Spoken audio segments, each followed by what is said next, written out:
চিকিৎসকৰ অভাৱত চৰম অচলাৱস্থা কৰিমগঞ্জ অসামৰিক চিকিৎসালয়ত বিশেষজ্ঞ চিকিৎসক আৰু সংজ্ঞাহাৰক বিশেষজ্ঞৰ অভাৱৰ বাবেই বন্ধ হৈ আছে চিকিৎসালয়খনৰ অস্ত্ৰোপচাৰ কক্ষ। চিকিৎসক ইউনুছ বৰভূঞাই দুমাহ পূৰ্বে স্বেচ্ছামূলক অৱসৰ গ্ৰহণ কৰাৰ পিছত নতুনকৈ নিযুক্তি নোহোৱাত সমস্যাত পৰিছে ৰোগী তথা আত্মীয়। জিলাখনৰ অন্যতম গুৰুত্বপূৰ্ণ চিকিৎসালয়খনৰ সমস্যা সমাধানৰ ক্ষেত্ৰত চৰকাৰে গুৰুত্ব নিদিয়াৰ অভিযোগ ৰোগী তথা আত্মীয়।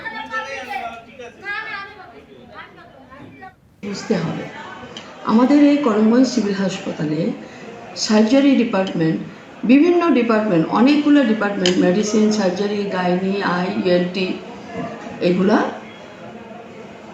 বহু বছর থেকে চালু আছে এবং কিছু কিছু ডিপার্টমেন্টের খালি আউটডোর আছে, কিছু কিছু ডিপার্টমেন্টের আউটডোর এবং ইনডোর মানে ইনপেশেন্ট ডিপার্টমেন্টও আছে।